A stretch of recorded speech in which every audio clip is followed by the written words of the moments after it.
Tapi itu filosofisnya adalah bagaimana eh, ada atau peristiwa tersebut adalah momentum besar bagi pertemuan antara kaula dan gusti gitu kan, untuk saling bertemu, saling memuliakan, saling bagaimana kita di dalam tradisi tersebut kita bergembira bersama gitu.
Berkaitan dengan acara Ngagogo ini tentu ada kita mempunyai historis yang khusus Keraton Sumedang Larang.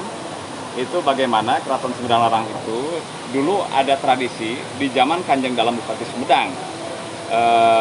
Ketika itu bagaimana ada kita tahu bahwa di setiap kerajaan atau wilayah teritori, mau itu kesultanan, kerajaan atau kabupatian, itu ada tradisi pertemuan antara kanjeng dalem atau raja itu dengan masyarakat.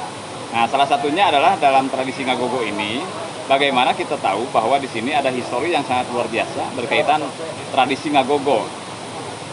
Dimulai catatan-catatan berkaitan Ngagogo ini berkaitan dengan Kanjeng Dalem Bupati Sumedang, Pangeran Suryanagara III atau Pangeran Kornel. Itu di daerah mana? Di daerah di bawah ali, kalau ini Girang, kalau kata orang Sunda itu Girang, atau di Hulu ya, Hulu. Tapi untuk Pangeran Kornel sendiri justru banyak kegiatannya di daerah Ujung Jaya.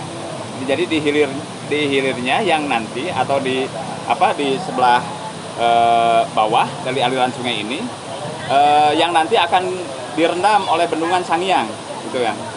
Banyak tradisi yang berkaitan dengan Ngagogo di daerah sana, masih aliran sungainya bahkan lebih besar dari ini, yaitu aliran sungai Cipanas, Sangiang.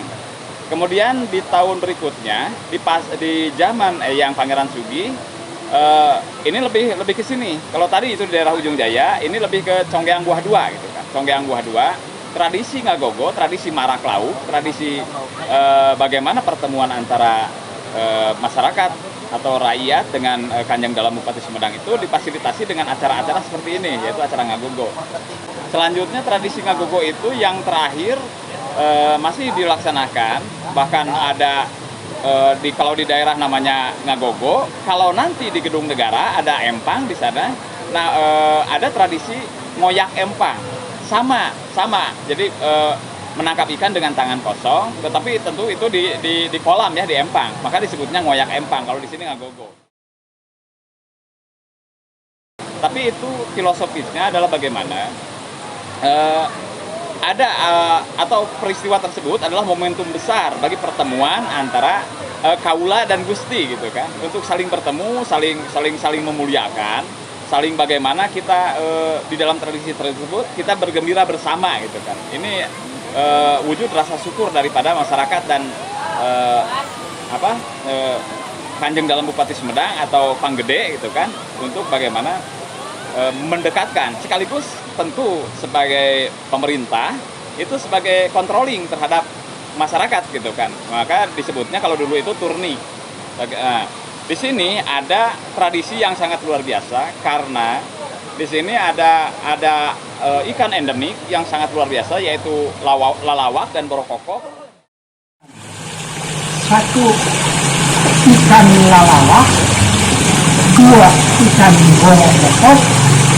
Sekarang ikan internetnya sebagai ikan endemik Kali Cipanas yang disukai oleh Panggilan 9 bahwa di kawasan mati yang keberadaannya harus dilestarikan serta dijaga keberlangsungan hidupnya di Kali Cipanas. Alhamdulillah. Yang bagaimana kalau cek Sunda mah gitunya sahawae nunuang eta lauk dedeyeun kan, ada istimewanya ini, tanpa tanpa digaram, tanpa dibumbui, kalau dibakar, kalau dipasak ini sudah lezat. Karena di airnya itu mengandung air garam dan air Cipanas. Perpaduan tersebut menjadikan ikan apapun yang hidup di air Cipanas ini bisa tanpa dibumbui sudah lezat gitu, kalau dibakar maupun digoreng gitu. Mungkin itu. Ya tentu dari tradisi Ngagogo biasanya kalau ada panggede itu biasanya sebelum acara Ngagogo tersebut otomatis ada acara-acara ngebersihan walungan gitu ya, membersihkan kali supaya ya dan kita perlu tahu bahwa zaman dulu itu tidak seperti hari ini kita kalau buang sampah sembarangan di kali tersebut. Bahkan dulu itu ada larangan-larangan, jangankan untuk membuang sampah, untuk turun pun mengambil ikannya kalau tidak ada perintah dari panggede atau apapun sebutannya, mau mau kepala desa, mau wadana gitu kan, atau camat atau bupati, itu tidak mungkin masyarakat berani untuk turun gitu kan mengambil ikan. Jadi tradisi bebersih, tradisi apapun yang berkaitan dengan akhirnya di puncak dengan acara Ngagogo itu tentu itu menjadikan pendidikan juga untuk masyarakat supaya bagaimana kita bisa memadukan antara tentu di situ ada controlling dari pemerintah untuk menyatukan gitu, niat dari pemerintah itu bagaimana masyarakat dengan pemerintah itu terjalin komunikasi dan harmonisasi gitu, dengan alam maupun dengan pemerintah dan masyarakat pada umumnya gitu.